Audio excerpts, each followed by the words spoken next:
Well, ladies and gentlemen, I show 102 Eastern time, so we're going to get started on this. Thank you for joining our Vertical Presents webinar series. Really appreciate it. I know it's been a little bit since we've done one of these, so I'm looking forward to getting started. We're going to start off, as you guys saw in the information on the webinar, with, is your E-911 configuration legal? But before we do that, let's just look at the agenda. We're going to talk about who Vertical is, and then Martha Beyer is going to talk to us about Kerry's Law and Ray Baum's Act and how it affects you and your customers if you're a consultant. We have a couple case studies, and then we're going to go over some. I have a grid of technologies and how they support Kerry's Law and Ray Baum's Act, followed by some question and answer and a conclusion. Vertical Communication is the nation's leading voice communications vendors. We specialize. We do a lot of different business across a lot of different verticals, but we do seem to have a specialization over the years in retail, state, and local government. And for those of you that have worked with us in the past, welcome back. But for those of you that haven't, I just want to highlight what our difference is. Vertical is a value-added reseller. And what we do is we provide a specific set of technologies for our clients, and that has three different phases in our world. The first part of that is exceptional solution design. And as part of that solution design, we help the client identify the technologies that are going to meet the needs of their business. So while we don't support everything, we have a good cross section of what technologies are out there from a telecom services perspective. And we can help the client identify work through what they need, what they want, and how to get that best out of the solutions that we have available. Once we've done our design, we go through a worry-free planning, prep, and install where you work with our dedicated project manager and technicians to help deploy the solution that you have. And when it's all done, we provide world-class support. And we've been doing this as Vertical Communications, we've been doing this for almost 20 years. As Artisoft, we've been doing it for almost 30 or 40 years. So we've been doing this for a long time. We do it well. We have a pretty high customer rating. Our NPS score is over 70, which is unheard of in this industry. So that's really the vertical difference. And now I want to introduce you guys to Martha Beyer. Martha Beyer is our guest speaker for today. She grew up in telecommunications, and she's a veteran in law. She focuses on communications technology law specifically. And as appropriate to this conversation, she works very actively with end users to verify their compliance. And that's true across different states and everywhere in the U.S. So, Martha, take it away. Thanks, Eric, and thanks to Vertical for inviting me. And hello to my friends who are on the call, and hello to those people that I haven't yet met. Next slide, please. Kerry's Law and Ray Baum's Act are both important bits of federal legislation. They are codified, and they are not only have they been signed, but they are part of the existing regulatory framework. They are federal laws, and they can be found in the Code of Federal Regulation and the U.S. Code as appropriate. The picture on the upper picture is of Carrie Hunt, who was murdered in December of 2013, as her estranged husband came to see her in a hotel room where she was with her three young children. Her estranged husband asked her to go into the bathroom with him. He wanted to hug her one final time, and instead he stabbed her, I believe, 26 times. The kids, the oldest one was 9, and she went to call 911 as she'd been trained, but the phone system in the hotel where they were required the dialing of a 9, and she didn't know that, and because of that, there were other factors as well, but first responders didn't get there until it was too late. Kerry's Law has 3 components that we'll talk about in a minute, and that's one bit. The Ray Baum's Act is something different. It is actually an acronym, and we'll get to that in a moment as well. Next slide, please. I'm sorry, that's a cat of mine howling in the background. Kerry's Law has several requirements. The first is that multi-line telephone systems that are manufactured or installed, or existing systems that have been through a major upgrade after February 16th, 2020 must have these three elements. They must enable users to dial 911 directly without having to dial a prefix such as 9 or 8 or any other digit. They must provide for notification to a front desk when a call is made, so long as the system can be configured to provide such notification without an improvement to the hardware or software of the system. And 3, provide a valid callback number. The only real legal magic word here is major in terms of the upgrade, because it's hard to know what qualifies as a major upgrade and what doesn't. That's certainly something that's in the eye of the beholder. But those are the 3 essential elements of Carey's Law. Next slide, please. So everybody's on the hook here for compliance with Carey's Law. That is the manufacturer, the seller, the lessor, the installer, and then upgrade. And I just put a picture of a narwhal on because I think they're kind of cool looking. Next slide, please. Ray-Baum's Act is a bit different. Ray-Baum's Act requires, and part of it became effective in December of 2021, in January 2021, the other part in January of 2022. And it requires that a dispatchable location be sent to the PSAP, or now I guess the ECC is the current acronym, so that the people answering the phone know exactly where the device is. They don't necessarily know where the person is. They know where the device from which the call was made. And at the bottom of the slide are the words that make up the acronym for Ray-Baum's Act. Ray Baum was an attorney who worked for the Department of Commerce on issues of this nature. Next slide, please. So, with respect to Ray-Baum's Act, definitions matter. Dispatchable location does not have a great definition. That is, there are all sorts of vagaries in it. It is the street address of the calling party, and allows for additional information such as room number, floor number, or other similar information necessarily to adequately define the location of the device from which the call was made. Right? I mean, someone could pick up a phone and call and then walk 3 steps and collapse. This is not impossible, but what the law requires is that some sort of locating information about the device from which the call is made is provided. Next slide, please. So the highlights here are mine. Let me tell you what dispatchable location does not mean. It does not necessarily mean station ID. And this is important because if you're looking at a drawing or a schematic of how an office is laid out, each telephone device may have a specific floor address, that is 3-262. That doesn't mean anything to a first responder. That is not necessarily useful information. And it is for that reason that that station information is not necessarily the most valuable.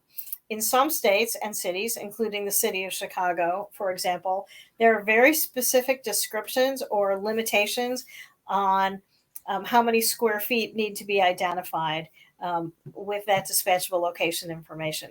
This is, if you have an office in Chicago, it's something that you need to be aware of, because even if not all of your employees are located there, under other elements of the law, which would mostly come from the labor side of things, employees in one location need to be treated the same as employees in another.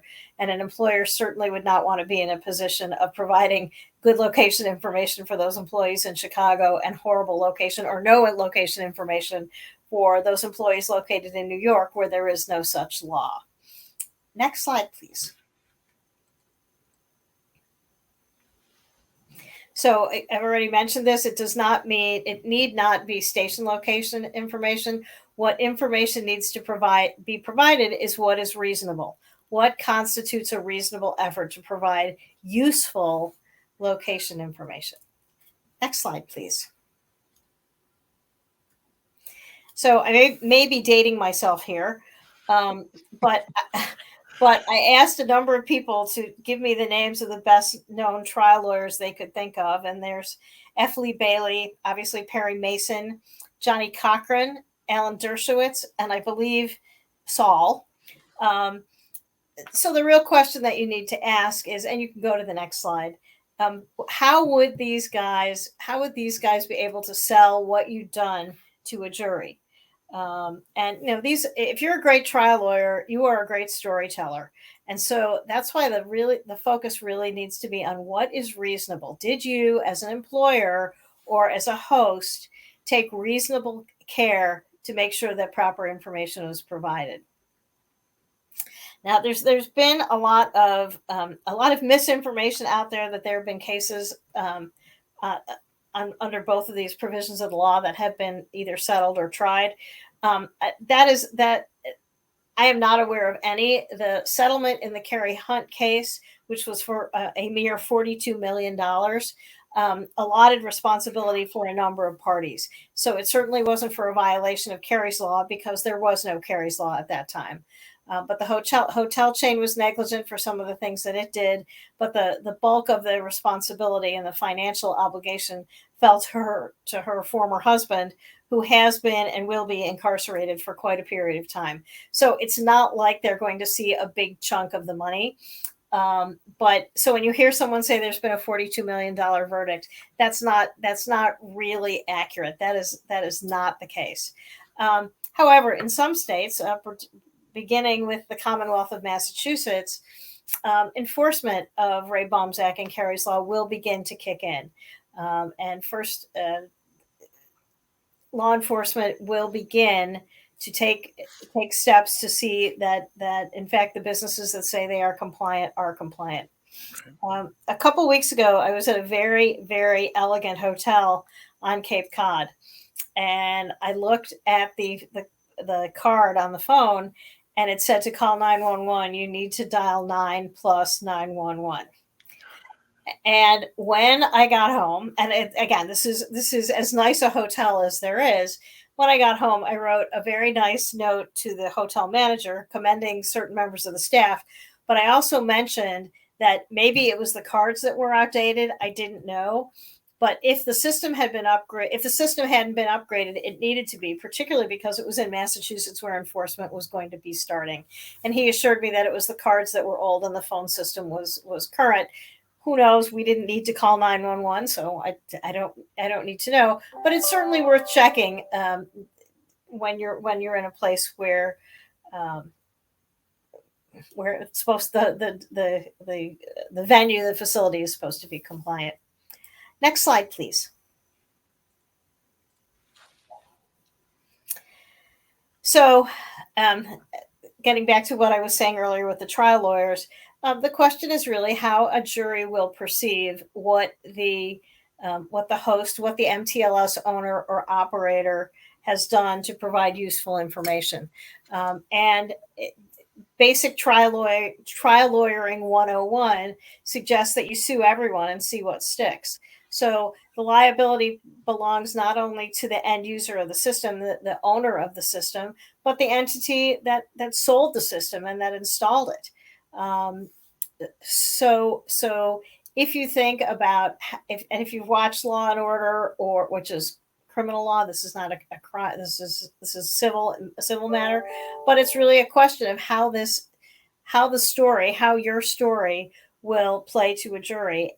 And given my understanding, and Eric, you could correct me if I'm wrong, in most cases, making an MLTS system compliant with Carrie's law is not that big of a deal.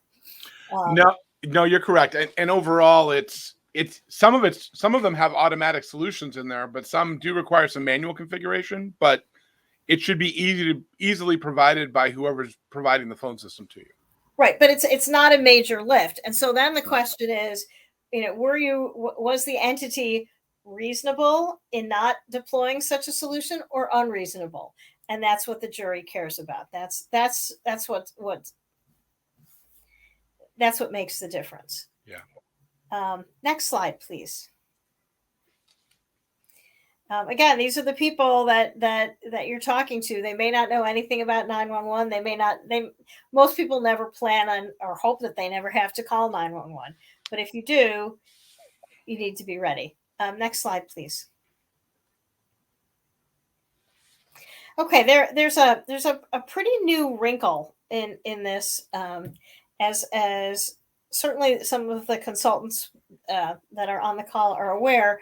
POTS lines, plain old telephone system lines, are going away, and these lines are used not only in residential applications. I will admit that I have two of them in my house, and I like them. But they are going away, and one of the I guess security features that they have supported traditionally are elevator phones. So if POTS is going away, lines are going away, and devices still need to be provided to offer public safety as is required under any number of laws. Americans with Disabilities Act is only one. And if you ever wondered why elevator phones are so low in an elevator, it's because of the ADA. Um, the operators of buildings and MLTS systems that support buildings need to consider how they're going to replace those POTS lines. And there are two technologies that get kicked around most often. One is cellular, and the other is VoIP. VoIP makes more sense because if you've ever been on an elevator on your cell phone, you know that the connection can be, I think the technical word would be rough, or certainly inconsistent. And so if someone comes to you offering to replace your elevator phones with cellular, that's something that is not a great idea. Not just because the elevator itself may be. The primary reason is the elevator phone is surrounded by concrete, and cell phones and concrete are not a match made in heaven. But this is an issue that is absolutely worth considering. The URL that's on the slide provides the information that the ADA requires for devices in elevators and platform lifts. And if that applies to you or to your clients, that's something that's worth taking a look at. Next slide, please. Elevator phones are really only one of these sort of outdoor devices or public access devices that are covered by this. The other is, well, public safety hardwired devices. So phones and I tried to find a picture of a phone in a park and I couldn't. This is the best I could do. But phones that are in parks, phones that are in parking ramps, and again, there's lots of concrete there. But the other challenge is if the device is outside. I mean, one of the great things about POTS lines is that they work. They're reliable. They can withstand a power failure in a normal circumstance. There are all sorts of things that they can survive. VoIP and cellular are also reasonably good, and they're excellent in most applications. But one of the issues is weather. That's the predominant one. Can the device or the equipment that supports the device function when it's 10 degrees below zero? And these are considerations that public safety people need to be aware of before making that decision about how the POTS lines are going to be replaced. Next slide, please. The other issue with parking phones is also the electronics that support the actual parking ticketing devices. This is something else that needs to be considered. Can they withstand the cold? Can they withstand water? All sorts of other things that I mean, POTS lines aren't perfect, and they're obviously going away because they're expensive to maintain. But they've provided a very good service upon which we've all been relying, and that reliance may need to be brought into question when those lines are replaced. Next slide, please. So, as I mentioned, these are the three options for those public access phones, but you need to consider them carefully. Cellular is probably the weakest, simply because of its vulnerabilities to environmental conditions. But these are tough questions that need to be asked. Next slide, please. Hold on, sorry. That's okay.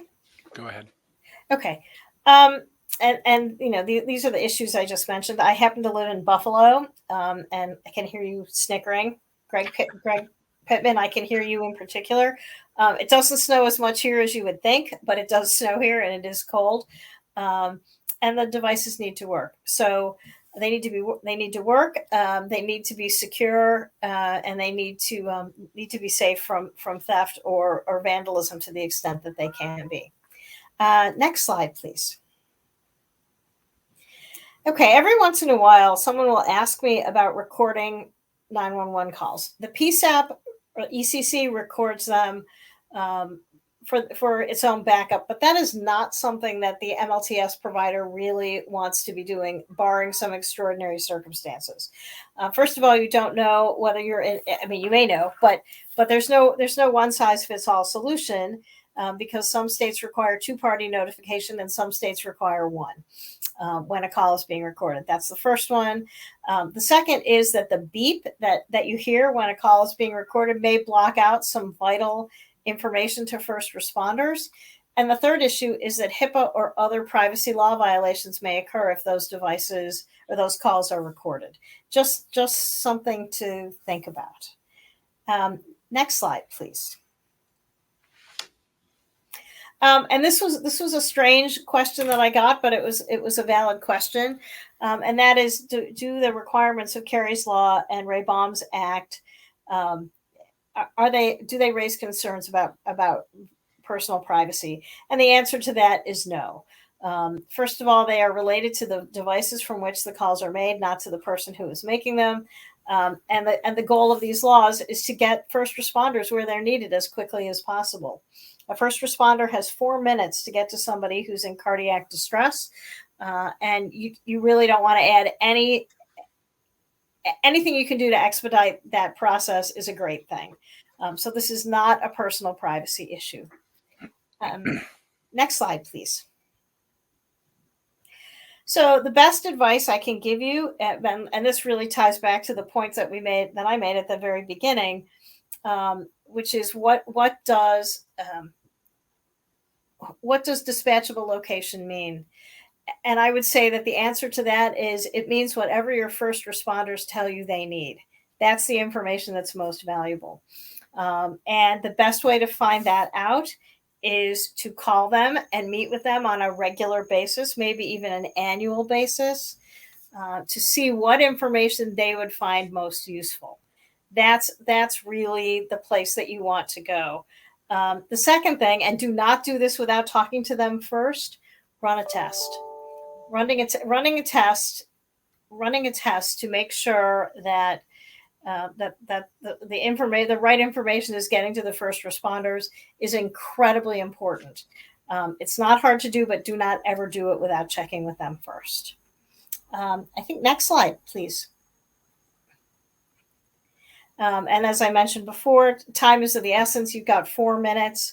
That's not very much time. So anything that you can do in the design of your system and with the goal of being compliant with these laws, anything you can do to minimize the exposure is a great thing.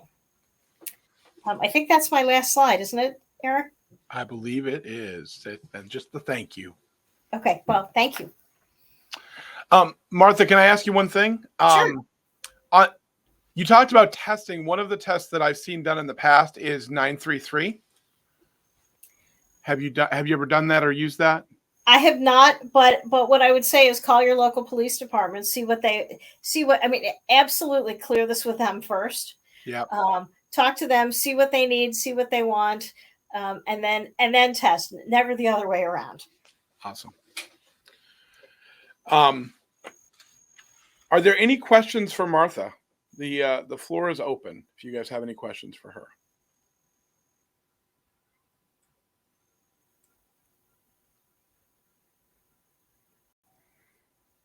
Hi, this is Greg Pittman. I actually have a question. Go ahead, Greg. Yeah, thanks for putting this on, Eric and Martha. I appreciate it. I have a client, and we're implementing Teams, and Teams does have the 933 capability, and we're having some issues there. But that, just to your point, Martha, it's helping us determine what information is being sent before we actually try to do an actual 911 call. I have another client, and this is really my question or comment, and we we tried to do some test calls, and I didn't follow your advice, I have to admit. And the dispatcher said, no, you can't do a test call. You have to get a test code from us. Well, that's fine. And I tried to do that, but I can't find anybody within the PSAP or ECC for that particular location that even knows what a test code was. So it's a little confusing, if the actual call taker is saying you have to have, do this process, and then you can't actually do that. I wasn't able to find anybody who could generate a code or whatever. When I talked to somebody else, they're like, oh no, I talked to my dispatcher. They said, just call and just say it's a test call, which I understand is not a good idea, but I'm kind of stuck now. Right. So I didn't know if you had a comment about that. So this is an unofficial comment. It is not legal advice. But I would either raise the question up a level or reach out to a municipal legislator and say, look, we're trying to do this. We're trying to keep people safe in this community, and I can't get the information that I need. Right. And also along those lines, one of the things that we've done historically, and again, I'm not a lawyer, so I don't even give legal advice, but one of the things we've done in the past is we've reached out to the police department of wherever the location is, because sometimes the PSAP and the ECC are not in the same place as your local police department, just in case anybody didn't know that. We've reached out to the police department and said, listen, we want to test 911. Who do we need to talk to? So like kind of going above, but also going direct to the police department, not through their 911 channels, is a good way to get the information you need to figure out how to do that. Because they want you to be able to test it too. And they don't want it to be a false call in their stats or in their response times. So.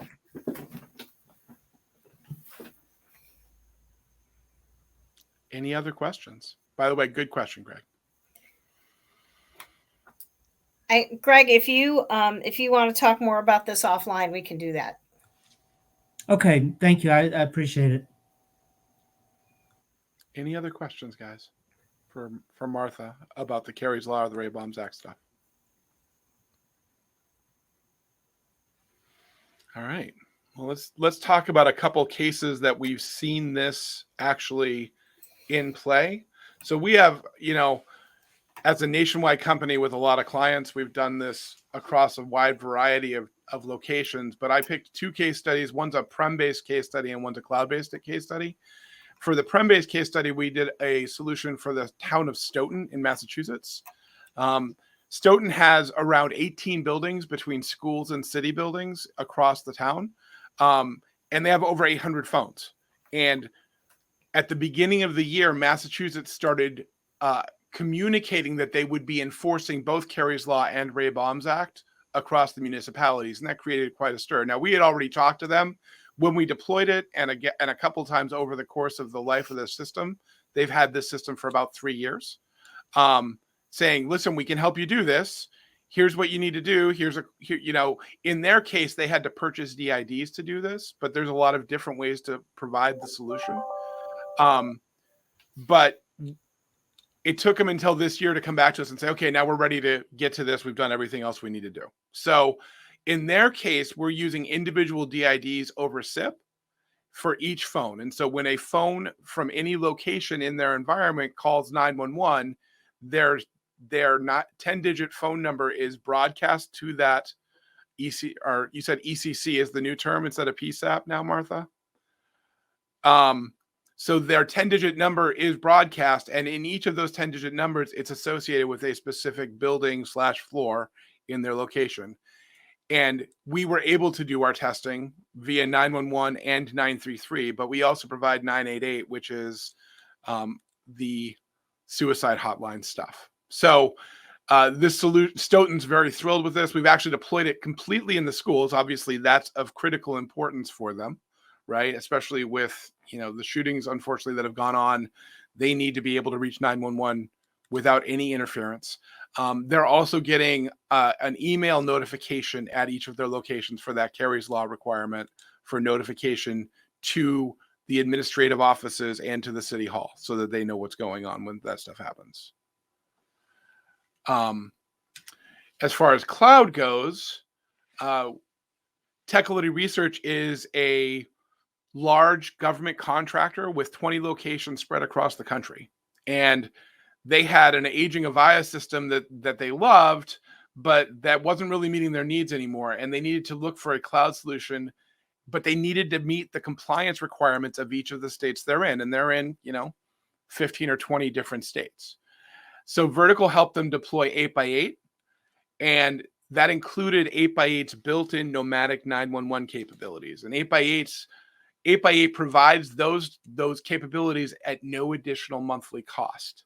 It includes a location manager, which gets installed on the clients, on the really on the laptop clients, so that if a user takes their laptop off location, the software detects that they're no longer on the network and prompts them for the address of the location they're in. Also, if they take that laptop to a different location that is in the subnets that are assigned, it detects that and it says, oh, your new dispatchable location is X. We were able to configure that. There was a one-time charge to get it configured, but it basically maintains itself at this point unless they change network configurations, and we can help them make those tweaks. They are also enabled to do that on their own if they'd like to. They've become quite proficient at adding users when they need to and adding subnets if they need to as locations change. As far as a platform of compliance for what we're doing here, I picked 4 of the major technologies that we do resell. All of the platforms that we sell can be Kerry's Law compliant and Ray-Bombs Act compliant. They all have the ability to provide that internal notification on a 911 call. The premise-based solutions will detect whether they're on net or off net, at least for the Mitel, but if they're off net, they don't always prompt for a location. On the cloud solutions, they do always prompt for where you are if you're on net, and even if you're on net, off net. So on top of that, it will dial the correct ECC or PSAP for location when on net or off net. And if it doesn't, if there's no PSAP defined, it will automatically send you to the National Emergency Call Center, at which point those people will actually ask you, what is your location? So if you go to the National Call Center, because they're assuming your phone is not reporting into a local PSAP, they will ask for a location so you can clear that up right off the bat. They don't assume anything. And for each of these solutions, either the client or Vertical can help configure it. So that wraps up my informational portion. Do you guys have any questions?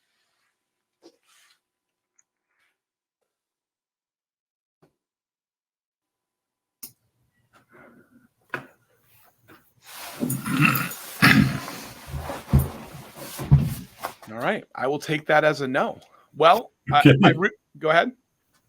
No, I just was saying, okay, that's a good take. I really appreciate you guys taking the time to come out today. If you have any questions after the fact, please let us know. Again, we will publish a recording of this so you can get to it anytime. You all have my email address, and Martha's email is on all the slides if you don't have another way to get a hold of her. But thank you again for spending the hour with us. We appreciate your time. Have a great afternoon. Great. Thanks, Eric, for putting this out there. And Martha, I've got all your contact info. Terrific. Thank you so much. All righty. All right, guys and gals. Thank you so much. You bet. Bye.